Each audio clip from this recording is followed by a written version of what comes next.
Yeah, good evening to all the students. First of all, I will welcome all of you to this NPTEL learning. So, I am one of the NPTEL TA for the course Electrical Machines 1.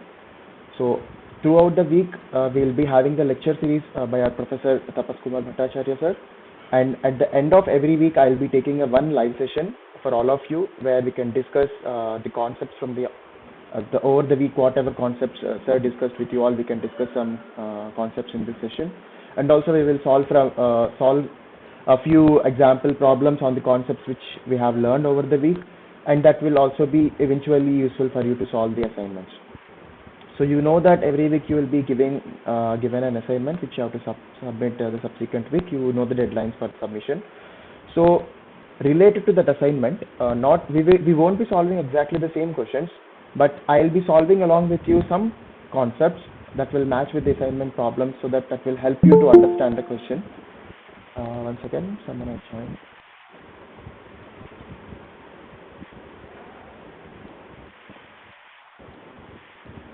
Okay.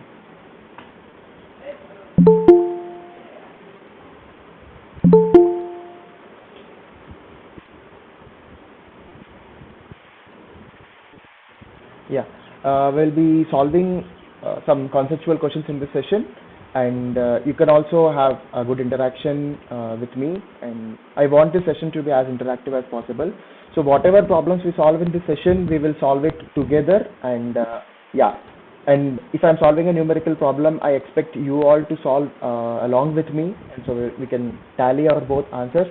And yeah, so please keep a pen and paper with you and calculator along with the pen and paper so that we can solve problems parallelly. So yeah, let's begin the session. So I hope you all can see my screen. I am presenting a presentation where it's about some conceptual questions on the concepts which you have learned over the week. So I'm sure this week, excuse me, we will see first what concepts we have learned this week.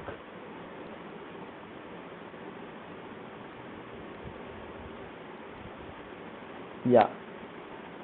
So we have learnt magnetic circuits and transformers. So first week will be basics of the transformers, I suppose, and we learned some magnetizing current from pH curve concepts and ideal transformer, dot convention, equivalent circuit of ideal transformers, ratings of single phase transformers, like some concept related to what happens if two or three transformers are cascaded in series, such kind of connections. And we saw the transformers with multiple coils on secondary side, and also some operation of ideal operation with load connected. So yeah, we saw this basic concept in transformers. Yeah, with that concepts keeping in mind, we will move forward with today's discussion, and let's start with the first question. Yeah, so here we are given with the transformer coil. The number of turns in the coil is 250 turns, and it is connected to a 60 hertz supply. We have to note the 60 hertz supply. It's not a 50 hertz. And the supply RMS voltage, whatever supply voltages we give, those are in RMS voltages only. We have to take that. Like if nothing is mentioned, it is RMS. It's better they have mentioned here. So 400 volt supply voltage. And now what we are asked to do, we are asked to estimate the peak value of the flux phi max in milliwebers. Yeah. So to solve this problem, we have to see what data we were provided with, so that we can move forward with solving for the peak value of the flux. Yeah. So let's solve it together. And tell me just if whatever I'm trying to write is visible for you or not. If something is not clear, or if whatever I'm writing is not visible to you, just unmute yourself and you can ask me at any time. No problem.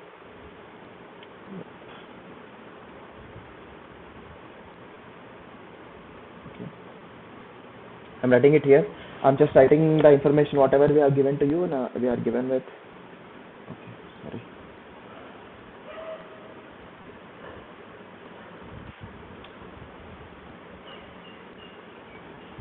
N is equals to 250 turns, and frequency is equal to 60 hertz, and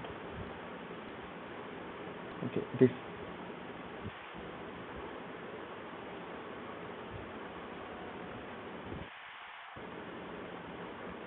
and E. that is the supply RMS. I'm writing RMS here. It is given as 400 volts. Yeah. Now what we're asked to find, we are asked to find phi max equals to, yeah. So now, can anyone tell me the equation for the RMS value of the induced EMF? So in a transformer, when we give a supply voltage given to the transformer primary winding, so what is the formula for induced EMF, RMS value, we can say? Because we already know the value of ERMS here. So anyone can tell me? One second, seems like someone has joined.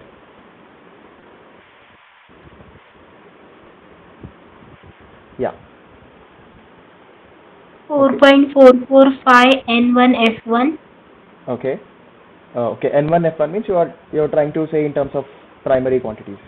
Okay. Yes, sir. That's right. So let's write it down here. ERMS is equals to 4.44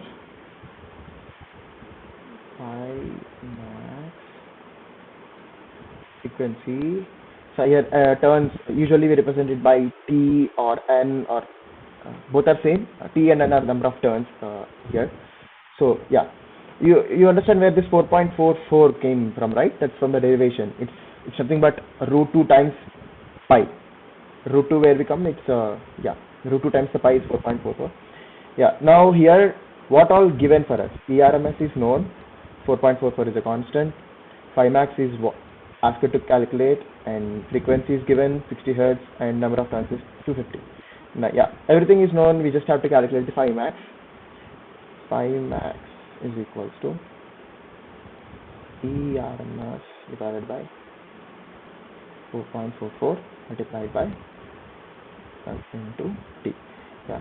What is ERMS? It's 400. It's already in RMS value, so no need to change anything.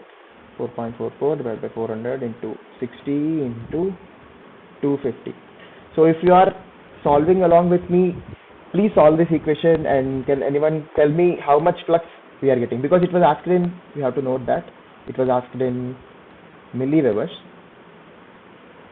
1000. Now the answer will be in milliwebers. Yeah. Anyone with the answer? 0.0006. Yeah, that might be this product. So we are multiplying with 1000. So because in the question it was asked in milliwebers. 6.006. That's right, 6.006. Yeah, I got to something. Not a problem. It's in milliweber. Okay, that's right. One second, since someone has joined.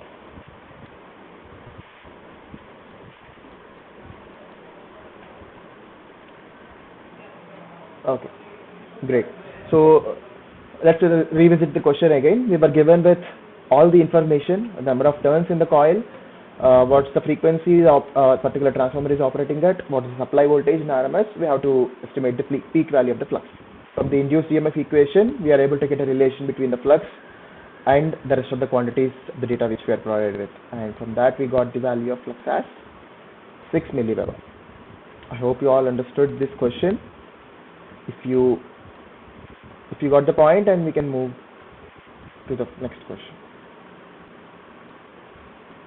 It's a simple question. It's just an equation. You substitute the values and got the answer. Yeah. So this one's particular transformer, we can see it is having multiple windings on the secondary side. So there are two secondary coils we can see, N2 and N3, and we can see one coil on the primary side, that is N1, to which we have given a supply. So we are provided with the values of N1, N2 and N3, and there are two loads that are resistive loads, R2 and R3, and we know the primary supply current I1, which is 9 amps, and yeah, here it is given we have to assume the transformer to be ideal. So can anyone tell me what exactly ideal transformer is? Like what allows us to assume it is ideal?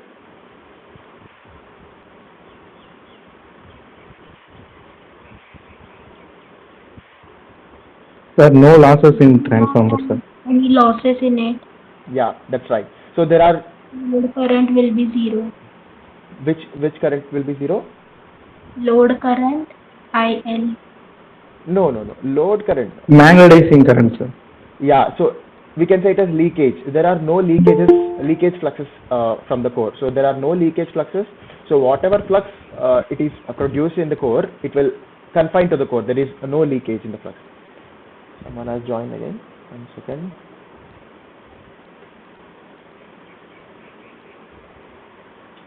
Yeah. Yeah. So there are no leakages because it's an ideal transformer. That's a valid assumption we are allowed to make, and all the quantities represents the RMS values. So we are provided with resistances, turns values, and currents, everything. So yeah, all quantities are RMS values. Yeah. Now what is the question? We have to estimate the RMS value of current I2. So that is nothing but the current flowing through the first secondary coil, that is N2 R2 coil. Yeah. Now see, before getting into solving this question, let's just revisit the concept of transformer and flux generating inside the transformer. Now we see when a supply voltage is given to the transformer primary, here we can see we are given a supply voltage, let's say it's V1 to the primary winding. A primary current will flow, that is I1 we can see here. Now this particular current which is flowing through the primary winding, it will produce a flux phi1 inside the core. Now when the secondary winding of the transformer, we can see here two secondary coils are there, and these two coils are loaded. We can see two load resistance connected. Now when the secondary windings of the transformers are loaded, the secondary current I2 and I3 will also flow through it because it is loaded. Now we see two different I2 and I3 currents are flowing in the load, and I1 is the supply current. Now this particular I2 and I3 will also set up its own MMF, right? Because some current is flowing and there are number of turns. When a current flows through a conductor, it will set up its own flux. Now we have two different fluxes here. Like in the top secondary coil, we will have its own EMF N2I2. In the second secondary coil, we will have N3I3. Those are its own fluxes.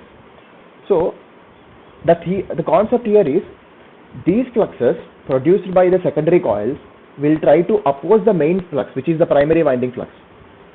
Why I am saying opposing? Can anyone tell why these fluxes will be opposing but not aiding? Why these two fluxes produced in secondary will oppose the main flux?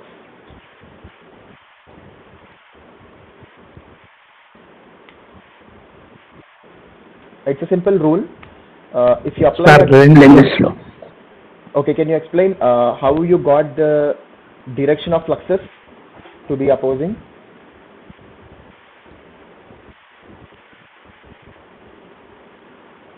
Lenz. Yeah, you can also apply, like, let's say we apply the right hand thumb rule to know the direction of flux.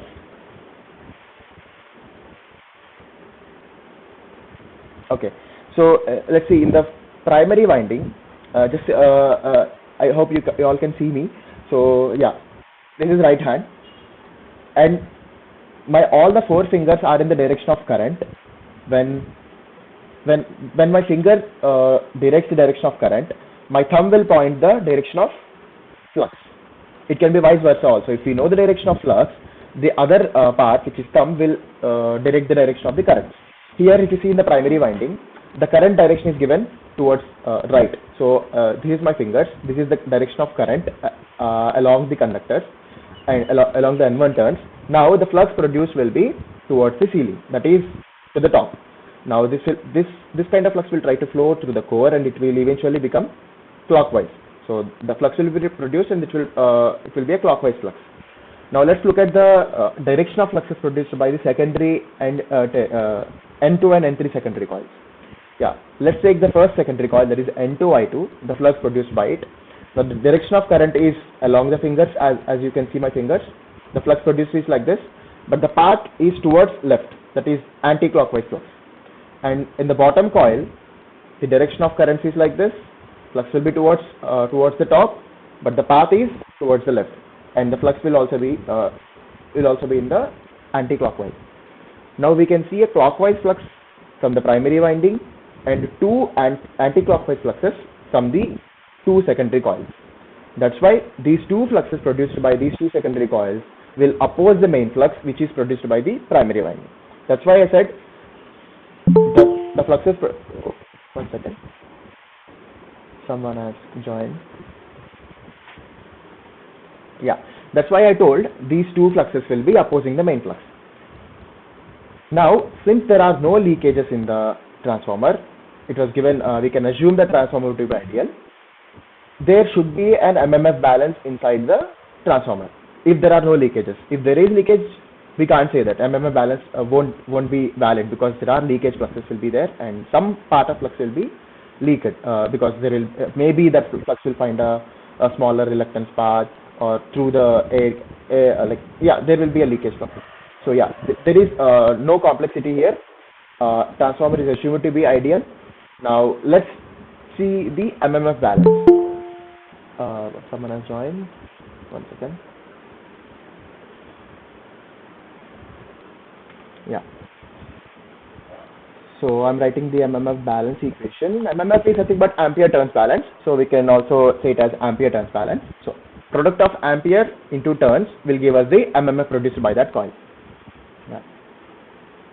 MMF 1. I'm writing it as 1. That is the coil number 1 is equals to MMF 2 plus MMF 3. What is MMF 1? This product of N1 I1 is equals to N2 I2 plus N3 I3. Yeah. What? Now let's see the question. What was asked here? We have to estimate the RMS value of the current I2. Where is I2? We have to estimate the value of the I2. Do we know the rest of the quantities? Let's see. N1 we know, I1 is given, N2 is given, N3 is given. No, we don't know I3.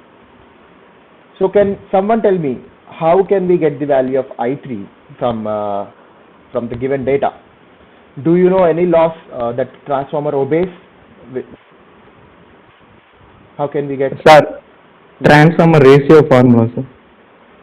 Transformer ratio, yeah. Closer. Can you tell me exactly how we can get that? Transformer ratio, that you are right. Yeah. Sir, N1 divided by N3 equal to I3 divided by I1, sir. N1 divided by N3 is equals to I3 divided by I1. Yeah, that's right. But here you will, yeah, you can get I1. Okay, then after that, you can get I3. You will substitute here and you will get I2. Correct.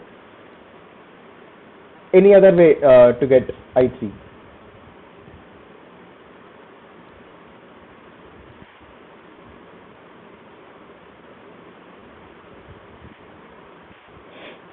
Yeah, we can use a voltage relation also. V1 by V2 is equals to I1 by I2 is equals to V2 by V3 is equals to I1 by I3. Even that. Yeah. Can you just calculate the current and tell me how much I3 you are getting from the relation you have said? Because the question is I2 here.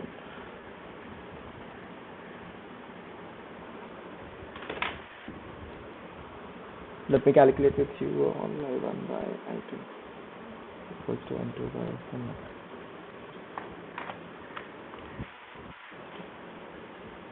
I1 into N1 by Sir, 18 amps, sir.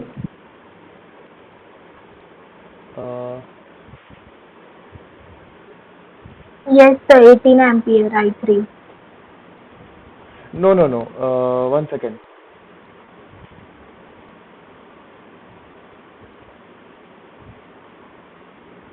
Okay.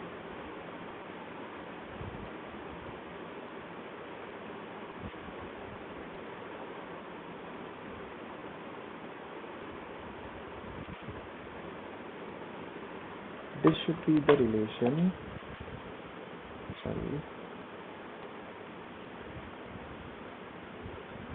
V1 by V2 equals to N1 by N2, which is equals to V2 by V3 equals to N2 by N3. Yeah. If it is like this, it is equals to I1 into 1 by N2. How much is I1? 9.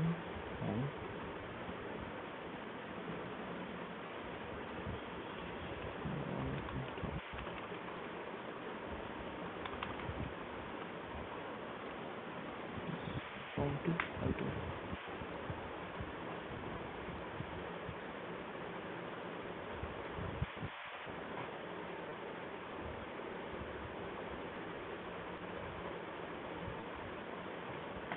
Okay, that's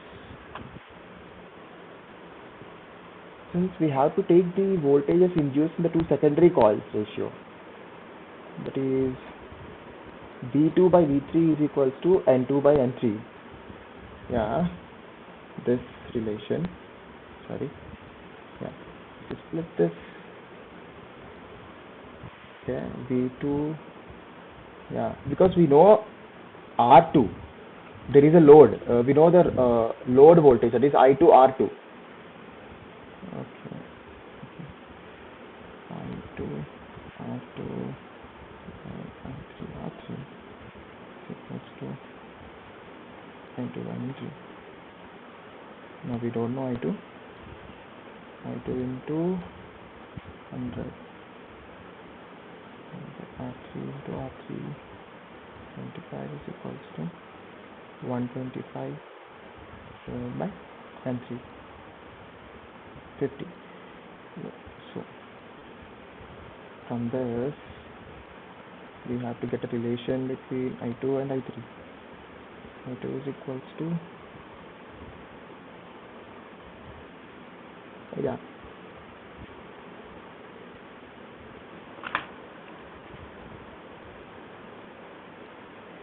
100 divided by 75 into 50 divided by 95. 8 by 15, 5 by 3.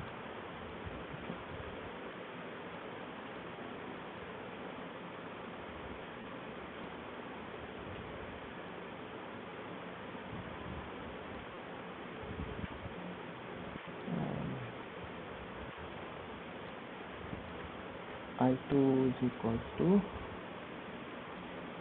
15 I3 by 8. This is the relation between I2 by I3. These are not related to the turns ratio here, because we are given I2 and I3 as a load currents. Now we know the ratios of voltages induced in the secondary, two different secondary coils. From this voltage relation only we have to go to the currents. Now from the voltage, we know the voltage produced in the V2 is a product of I2 and R2, and V3 is product of I3 and R3. From this, we have to go to the relation of that we have to substitute and get to the relation of I2 and I3, but not directly to I2 and I3, because there is a load here, and the load, the current flowing in the secondary will be affected by the amount of impedance load you have connected to it. So that's the relation. From this, we have got the relation of I2 and I3. Now try to submit this I3 in this particular equation, now you will get the value of I2. Let me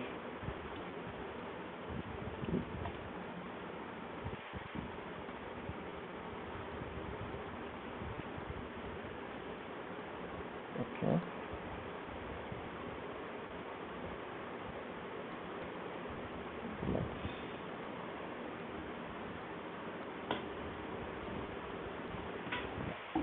Now once let the write the equation once again here. It is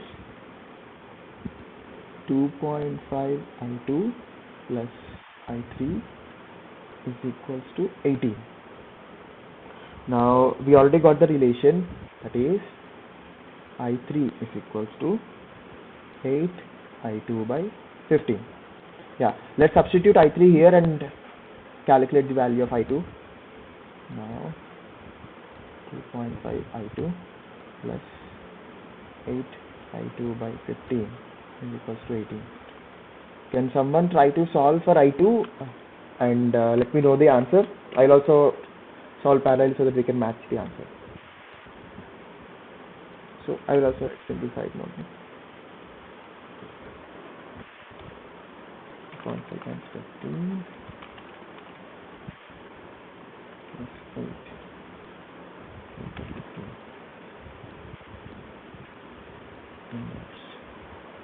Okay. Yeah. How much? Anyone can tell me? Can anyone confirm the answer for I2?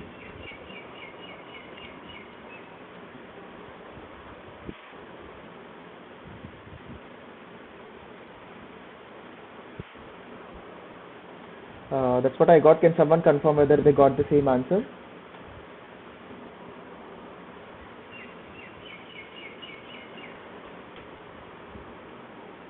It's 5.934.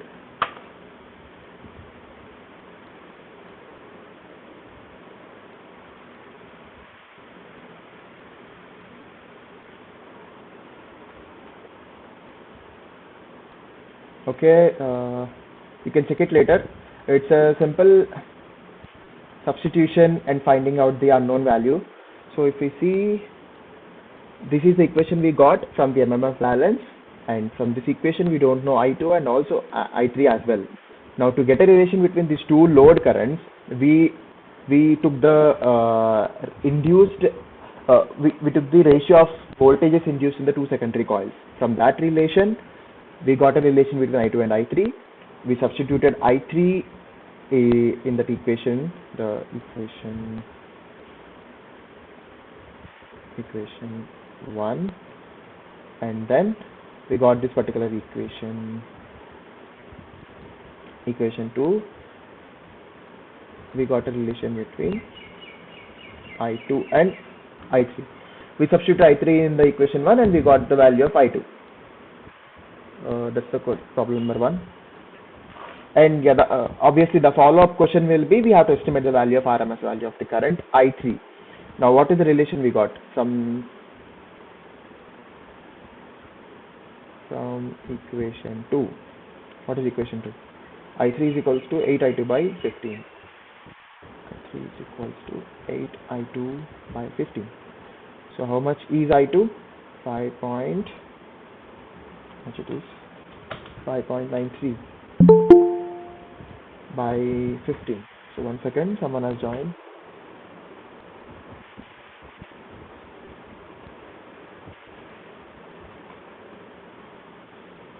Yeah. 3.162. Yeah, that's correct. I3 is equals to 3.164 amps. So I hope everyone got the answer, 3.164, because this particular equation we got from the previous question. That's the follow-up of this. The question was just a follow-up of the previous question. Yeah, it's a substitution. We got the value of I2 from the previous question. We substituted and we got the I3. So that's how we got the relation between the two secondary coil currents. Yeah. So yeah, one student tallied the answer. Even I got the same 3.164. Please, rest of the students also please try to solve along with me so that we can be on the same page. We will tally our own answers and we will be clear of the concepts.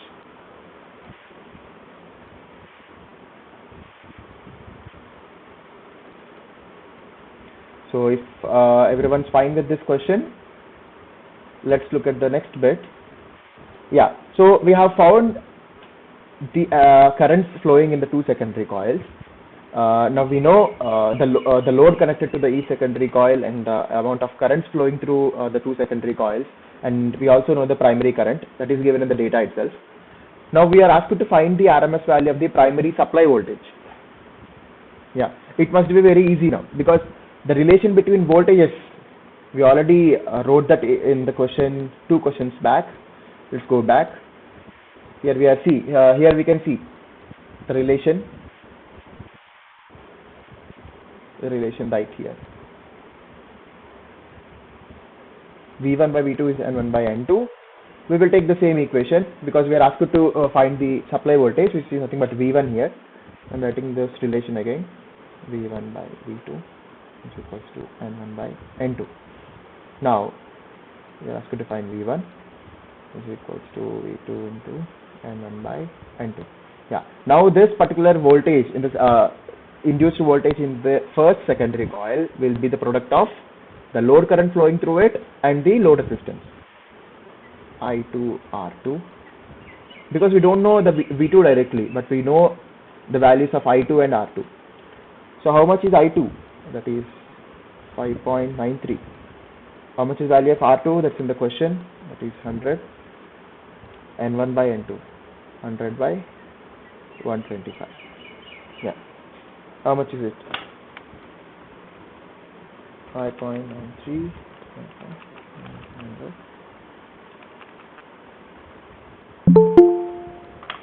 474.4. Okay. 1 second. Yeah. So, can you repeat it? Sir, 474.4 volts, sir. Right. It's not. Yeah. Yeah. Same. 474. 4.74. It's 474.7. Yeah. You got 4 point. Can you check with decimals? Because there is an R2 resistance here. Yes, sir. Okay. Yeah. It's 474.4 volts. 1 second. Someone has joined again.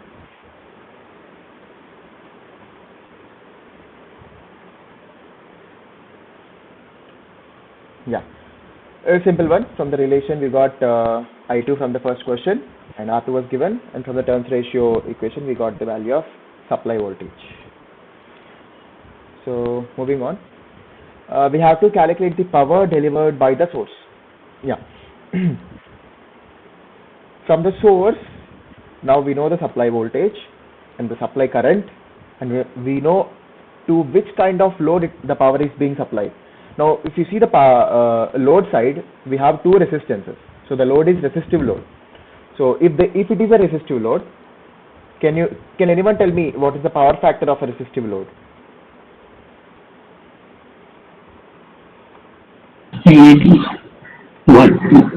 1, sir. Yeah. 1. Yeah, that's correct. So 1. So since our source is delivering the power to a resistive load, there won't be any power factors regarding there won't be any loss in the power. So whatever power delivered from the source, it will be power delivered from the source equals to V1 I1 cos phi.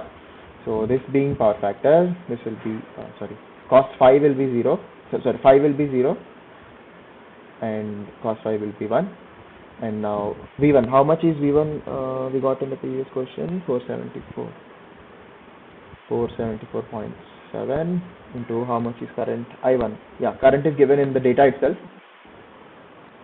How much is the power?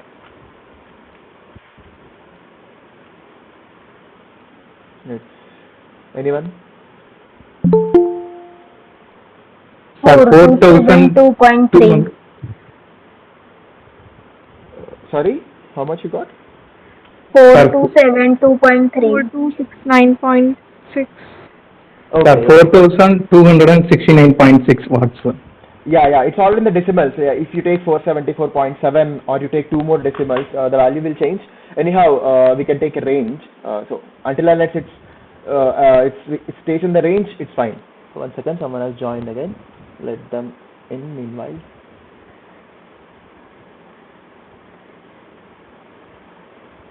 Fine.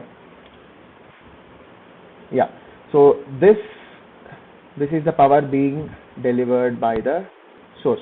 So can anyone tell me how to validate this particular load power? So is there any other way to prove whatever load power we got? So we are saying that our source is delivering this power to the load. From the load side, can we validate it? Can we verify it from the load side? So can anyone tell me any way which we can tally this answer from the load side?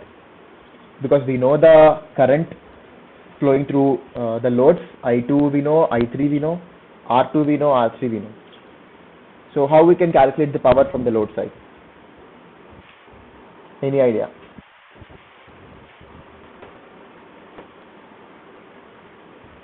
What is the power formula for like if we have a resistive load R and a current I is flowing through the resistance R, the power dissipated across the load will be? I square R. That's correct, I square R. So yeah, we now trying to tally the power. Now load side power is equals to I2 square R2 plus I3 square R3. Now how much I2 we got in the first one? 5.93 square multiplied by R2, 100. I3 square. How much I3 we got? 3.16 square multiplied by R3, 75. Now the load power, let's see how much this comes. This should match with the load power in the first case. 5.93 square multiplied by 100. It's 351.6.49 plus 3.16 square multiplied by 75, 748.92,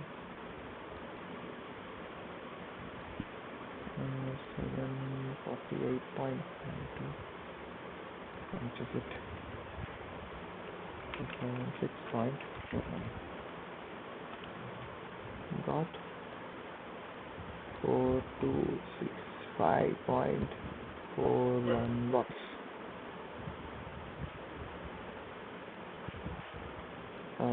Can someone confirm how much they got? Let's see, because anyhow we got the same power, almost same, 4265.4, 4269.6. It's almost matching. Yes, sir. Correct, sir. Same value. Great. Thank you for confirmation. Yeah, that's it. So we have balanced the power from both sides, source side as well as the load side. So that's how you calculate the power delivered by the source. Just in case if there is an impedance, if there is an inductive load or capacitive load, what we have to do, we have to calculate the power factor. So how can we calculate the power factor if it is a non-resistive load? So we have to calculate the impedance. We will get in terms of A plus IB. Z, we will get the complex impedance A plus IB. So we will calculate the phi here. Phi will be tan inverse of complex part divided by the real part, and we will get the phi. That phi is nothing but the angle between voltage and the current. That's the load current. Now from that phi we will calculate cos phi, and we will calculate VI cos phi. So that example also we will see later. Yeah. Right now no need of power factor because it's a resistive load. Now it's the same question. We were asked to estimate the impedance seen by the source. So we don't have to think much about here. It's just an impedance seen by the source, that is Z1. It is V1 by I1. So how much is V1? We got 474.72 divided by I1 is 9. Simple one. 474.72 divided by 9. It's 52. Is it correct? 52.74. Yes, sir. Okay. Yes, sir. This is a source impedance, or Z1 you can call it. Yeah, thank you. Thanks for confirming. It's a simple one. Yeah, that's it with the transformer with multiple coils concept. So now you can solve any kind of question that was given with multiple coils on the secondary, and how to calculate the RMS currents flowing in the load side, and how to calculate the power delivered by the source and impedance seen by the source. You can solve such kind of concepts now. Yeah, now let's see another question here. So we were given with the transformer having a turns ratio N1 is to N2, that is 200 is to 100, or we can simply call it as A. A is equals to 2 here, 2 by 1, that's the ratio. And yeah, here we can see there is an inductive load at the source side. That is JX, X is 12 ohms, that's an inductive load. And the load is again the resistive load, that's a 4 ohms load. Yeah, that's a given data. And we are asked to estimate the RMS value of primary current I1. Okay. We need I1. We know what all we know. We know the supply voltage, we know the load impedance, all the impedances in the entire circuit we know, and the turns ratio we know, and I2. Yeah.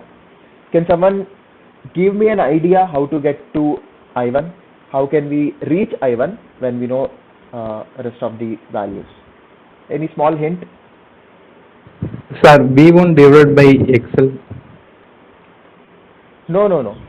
If you are going with V1 divided by XL, yeah, see, ultimately I1 is nothing but the source voltage divided by the impedance seen by the source. But here the impedance seen by the source is not just JX. There is a load side impedance.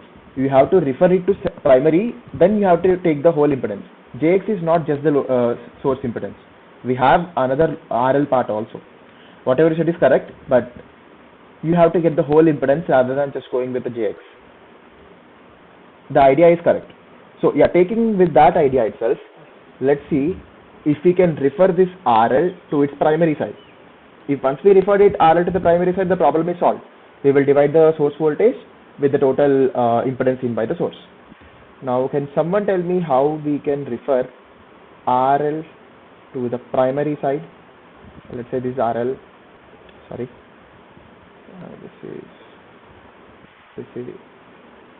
this is RL dash.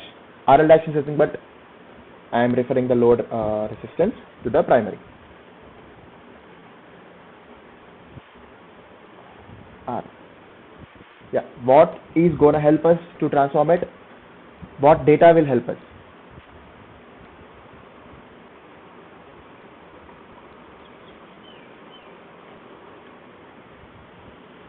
Okay. So here, to refer any quantity from any side to any other side, turns ratios is what which help us. Now we know V1 by V2 is equals to N1 by N2. That is secondary voltage is nothing but N2 by N1 times of primary voltage. Now we are just doing that only.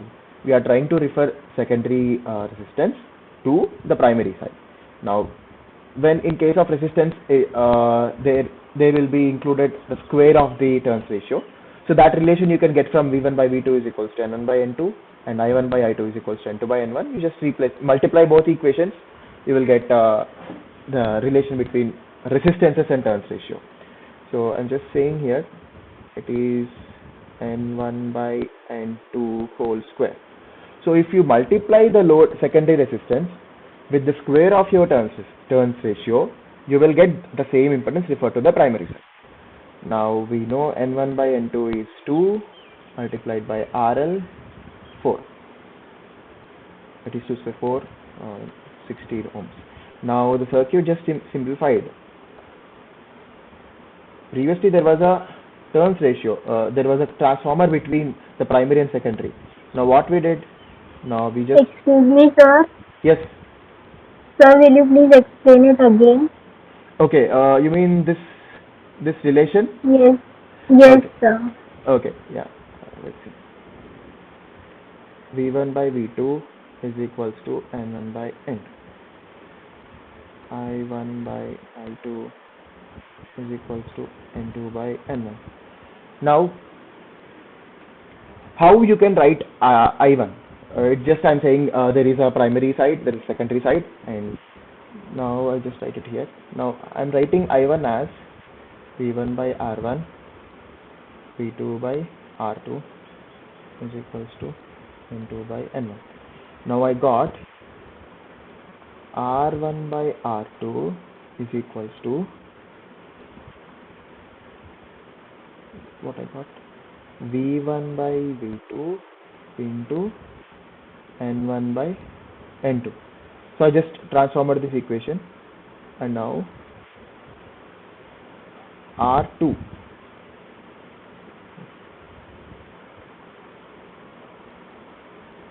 I'll just this. One second, someone else join.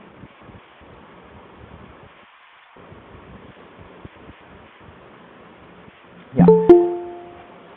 Again.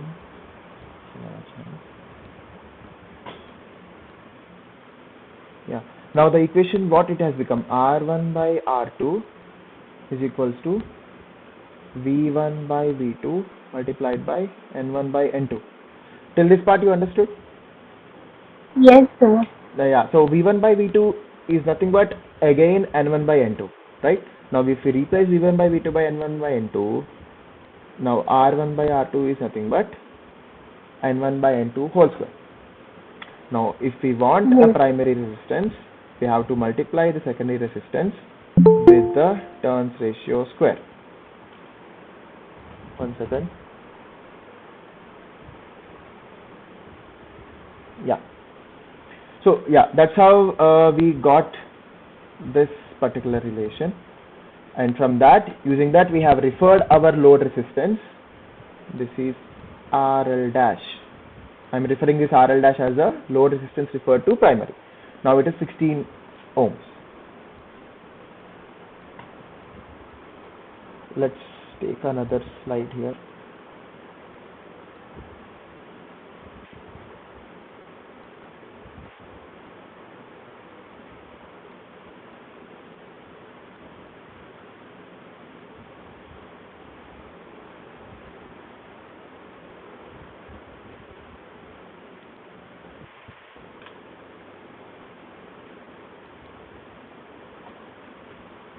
Yeah.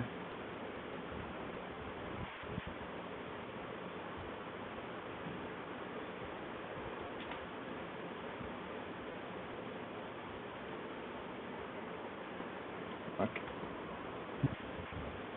Yeah. Now, how much?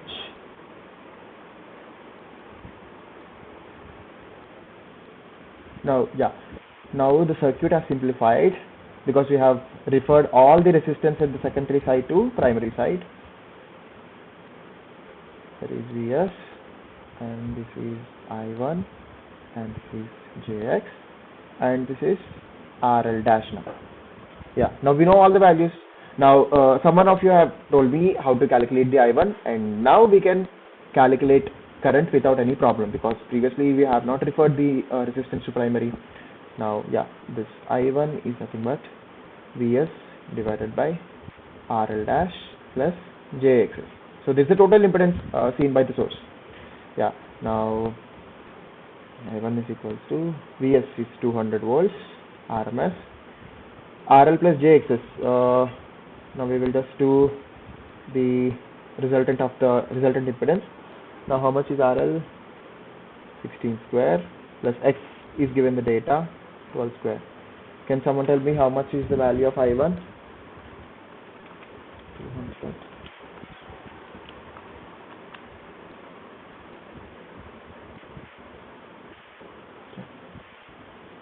Anyone?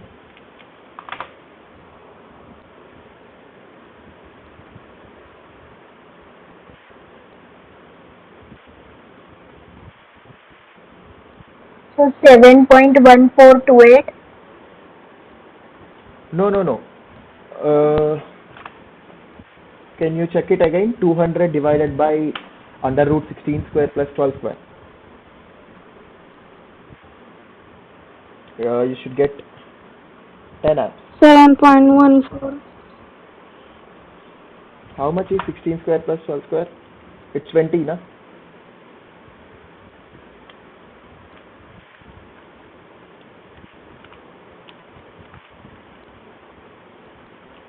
Okay, you should check under Sir, root. 10 ampere, sir. Yeah, yeah. I think it's a simple calculation mistake. No worries. You got 10? Yes, sir. So, Okay. Yeah, the student who told some other answer, yeah, it should be under root 16 square plus 12 square is 20. Then you should get 10. Yeah, please check it. Yeah. Now we got the I1. So that was the question. We have to estimate the RMS value of primary current. Now let's see what the next question was. Now we have to estimate the RMS value of the secondary current. Yeah, who is going to tell me how to solve for I2? We know the source voltage, we know I1, we know N1, N2, and we have to calculate I2. How to get it?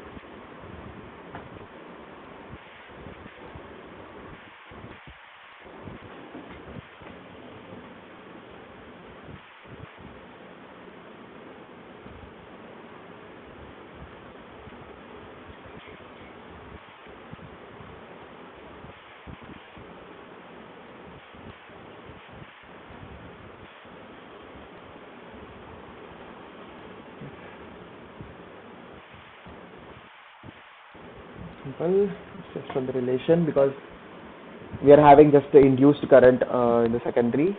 I1 by I2 is equals to N2 by N1. I2 is 20. Okay. The power supplied by the source. We have already seen how we calculated the power supplied by the source in case of a resistive load. But now we are having, what is the circuit here?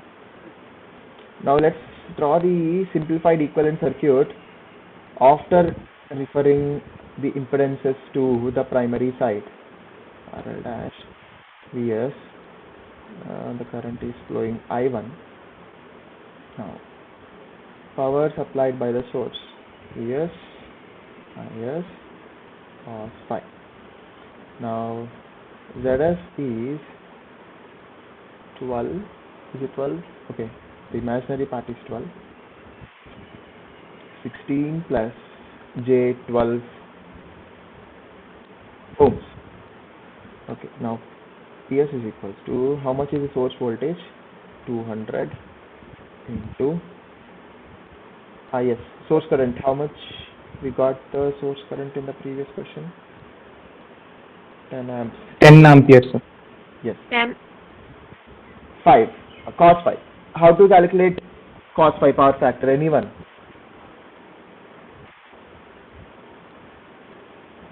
Tan inverse 12 by 16. Yes, that's correct. If your impedance is A plus IB form, your power factor angle will be tan inverse of B by A. Now tan inverse of B is 12. From here, this equation, A is 16. How much is tan inverse of 12 by 16?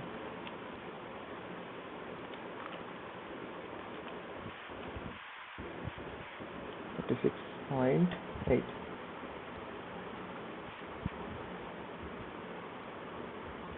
Yeah.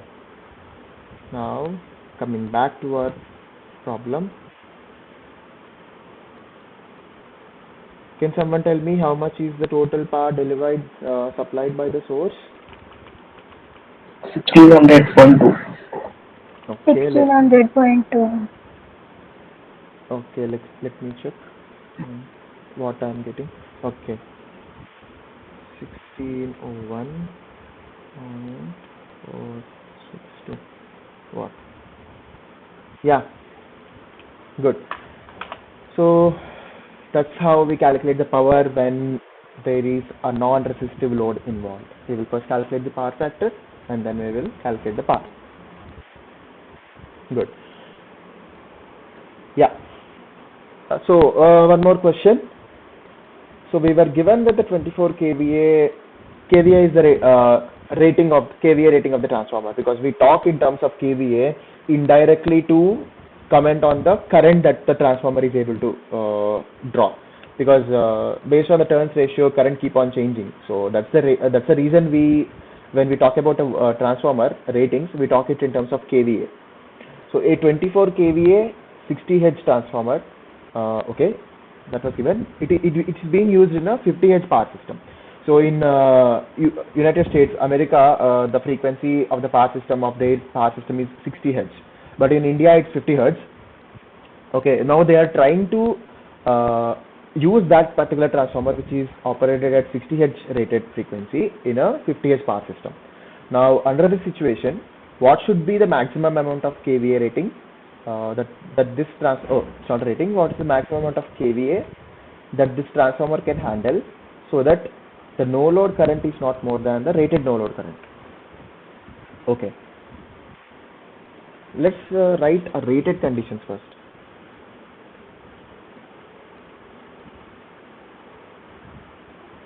Rated kVA1, that is rated 24 kVA, and frequency 1, it is 60 Hz.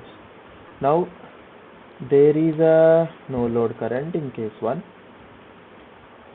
Now actual, let's say I'm saying actual condition is what we are trying to operate our transformer at. KVA2 is what asked in the question, what should be the KVA when we are trying to operate it in a 50 Hz power system, such that there is a condition. The no load current in this actual case should not be more than the rated no load. That means both no load currents should be equal in both cases. That's the condition. Now, can anyone tell me what should be the relation between KVA and frequency? Because from the equations and all, we don't see any relation directly between KVA and frequency. But how can we reach that point where we can find some relation between KVA and frequency? Anyone? KVA upon 1000 rating of a transformer. Okay, KVA upon 1000. Sorry. Can you repeat? Can you repeat?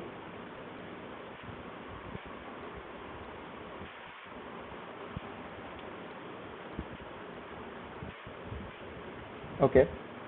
Okay. Let's see. We know the induced EMF equation in a transformer, right? I'm writing that equation for you. P RMS is equals to, this equation we wrote in the first question itself today when we started our discussion. 4.44 phi max frequency into turns. This is the EMF equation. Let's say I multiplied current in both sides. Now this quantity is nothing but my KVA. I am representing with Q. That is KVA is, now see, 4.44, it's a constant, and number of turns, it's a constant, and the current is constant, because we multiplied the same current on the both sides. That's not going to affect. If the current changes in the this side, the same current changes in this side also. So this is also constant at both sides. Now if you see, the frequency is changing here. One is 50 and one is 60. And the only term left which we don't know is phi max. What should be the flux condition in both cases? For that reason, we were given an additional information that should be a condition. So what was the condition? In both cases, the current should be same. The no load current should be same. Rated no load current and actual no load current should be same. When in both cases the current is same, the flux produced by that current will also be same. So that was the key point here in this question, where we can rule out that, and in both sides the flux is also same. So with that information, this flux is also same. Now the rest, one second, just try to, now the KVA is directly proportional to frequency. That was the relation we reached from the given data. Now Q1 by Q2 is equals to F1 by F2. Now we were asked to find the Q2. What is the KVA in the second case?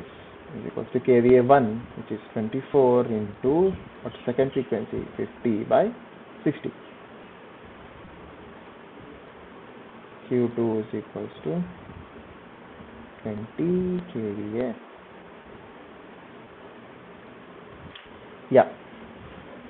So this is how we got a relation between KVAs and frequencies when given that there should be some information on the kind of current flux that is produced in the both cases.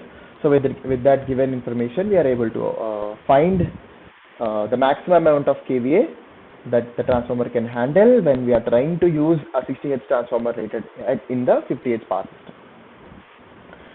So yeah. So yeah, that's it. I hope you have understood all the questions we have discussed today. And these are all basic concepts in the transformers. Before going into the modeling of transformers, these are the concepts which we have to be very clear with. So in subsequent weeks, we will be going deeper into the phasor diagrams of transformers, modeling, and to more topics. But in order to understand those concepts clearly, we have to have a thorough understanding of this basic concepts.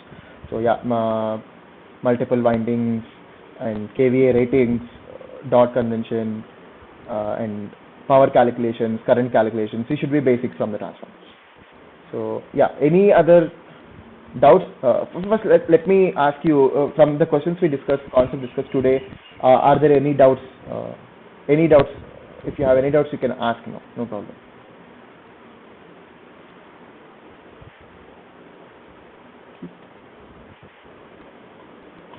I'll just go to my Google Meet screen.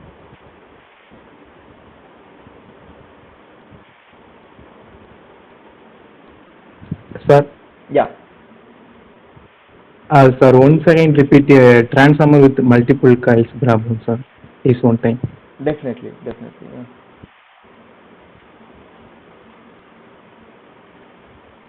Yeah. Transformer with multiple turns on the secondary. Is this question? Is this the question? Yes, sir. Yes, sir. Okay.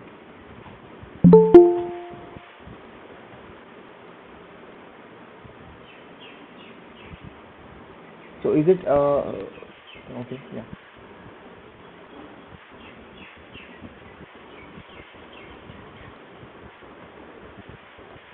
Yeah. See, here we are given with the primary side, and the secondary side of the transformer is having multiple turns. So it has N2 and N3, and each side, each coil is having its own load R2 and R3. Now, what we are asked to, in this kind of condition, we are asked to find.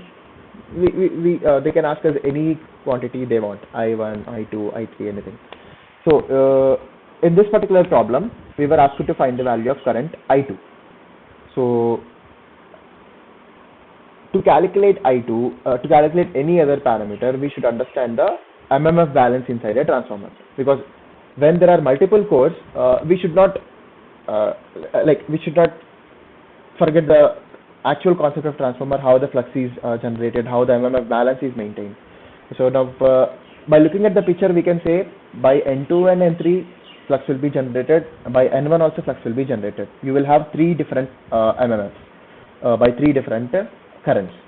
Now, how the balance between these two, how many fluxes are aiding, how many fluxes are opposing to each other, that's what we have to find out from the known concepts of right-hand thumb rule and some transformer concepts. Now, if you see the first coil N1, the direction of current is like this, and the flux will be towards up, and I will just draw it here so that you will have understanding. I will pick another color.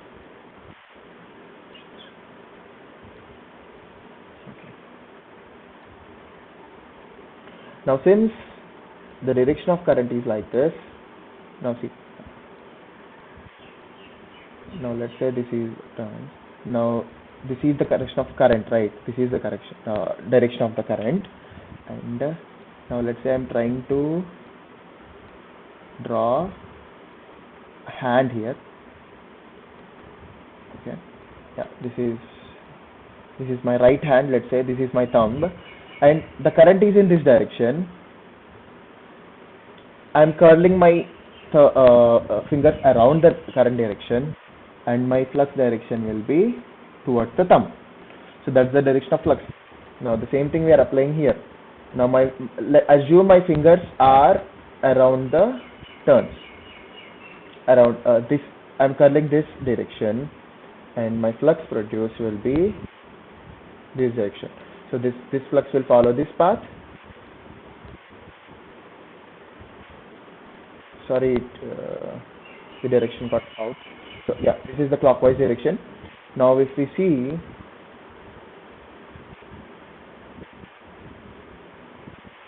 let's talk about the flux produced by the two other coils on the secondary side.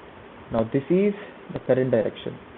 Now my fingers are around this, and this is my thumb direction. This is flux. This is one. And the same, now I'm looking at N3 turns, and my fingers are this way, and my flux will be, direction will be like this. Now if you see, we have another two fluxes. Sorry, this one, and yeah. So phi 3 is also there, which is in the same direction. Now, but this will be opposite direction. Now, inside the core,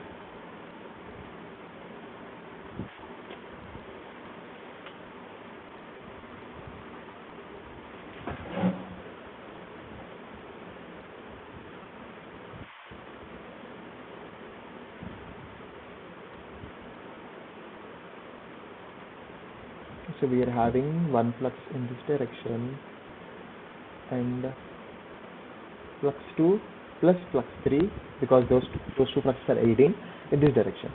Now, these two should be equal and opposite to maintain a MMF balance. So, I1 ampere turns is equals to N2 I2 plus N3 I3. So this is we arrived at this equation from this concept only. This is what the equation.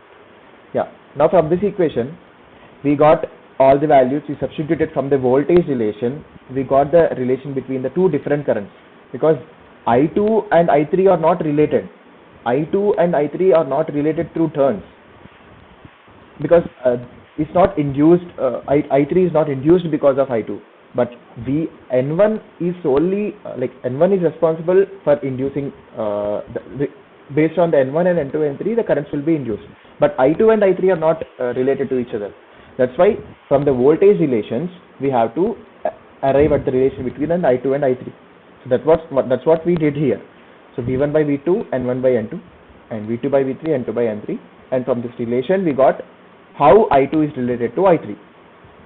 And we got two unknowns, one equation.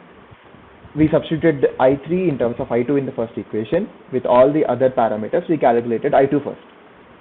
Once we got I2, we have already a relation between I2 and I3 here. I2 and I3 here. We got I2 from here. We substituted I2 here. We got the I2 and I3. Yeah. Next question, what we were asked to just estimate the primary voltage. So V1 by V2 is N1 by N2, because V1 is what V1 we gave the supply, and based on the turns ratio we calculated the V1. And next we are asked to calculate the power delivered. So power delivered is nothing but supply from the source side. If we see V1 I1, one second.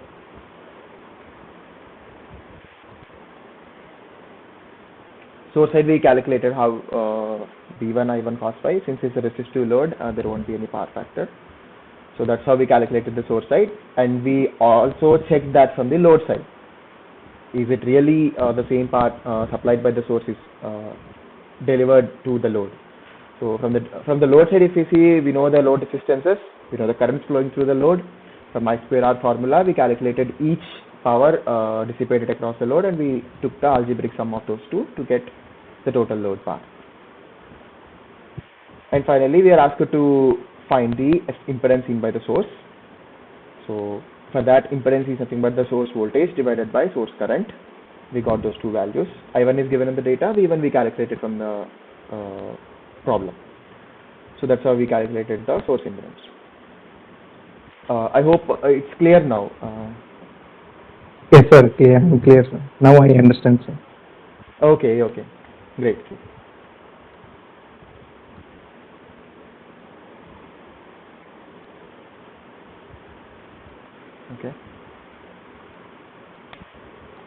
Okay, so any more questions from the concept discussed today, or any other concept you have any doubt?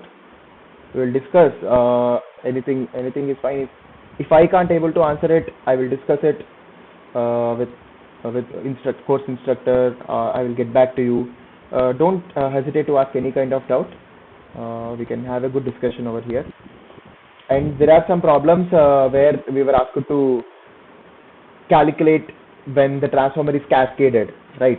Such questions, you just go with the relation which we talked about. How much, based on the turns ratio, you can decide how much voltage should appear at the secondary end. And we were given with the kVA ratings also. So it's a good question to solve. So with the ratings and the kVA ratings, we have to check all the secondary voltages are matching with the connected transformer's voltage rating. Let's say our first, let's say two transformers are connected in cascade, the two are connected in series, and the secondary voltage of the first transformer and the primary voltage of second transformer should be same. They both can't be different, because if the rating of secondary transformer is 100 volts primary, the secondary of the first transformer cannot be more than 100. So we have to limit the first transformer output to 100 volts only to match with the secondary cascaded primary voltage. So such things, if you draw it on your paper and you make a clear circuits, it will be clearly understood. So yeah, if you try to solve the assignment questions and try to submit the assignment before deadline. If you have any doubts in the assignment question, feel free to drop it in the discussion forum or mail to directly the email ID which you have given. So we will try to reply to your emails attentively and we will discuss it. If you are having any doubt which you forgot to ask, and we will meet next week to the same time to discuss the week 2 modalities, and yeah, then also you can just ask me. So just keep a note of all the queries you are having, and we can discuss it over here. Yeah. So I hope you have understood all the questions we discussed today. If yes, we can end the session now. Is it fine? Excuse me, sir. Yes. So 7 to 8 there will be same session, or should we join it again? 7 to 8 will be there session by another NPTEL TA. You can also join that. Let's see, the other TAs might discuss some more concepts which I might have missed. So you can also join and you participate in the discussion. If you find the same kind of discussion is happening there, you can leave, or else he will try to explain more concepts related to your weak concepts. Thank you, sir. Thank you, sir. Sure. So thank you all. Thank you for joining the session. And sorry, I forgot to introduce myself. I am Sai Krishna. I am a research scholar from IIT Guwahati. I am your I am your NPTEL TA for this electrical machines course. So yeah, you will be joining me every week Saturday on the same time. So we will see each other. Okay. Thank you all. Thank you for joining once again. Have a nice weekend. Thank you, sir. Thank you. Thank you, sir. Thank you.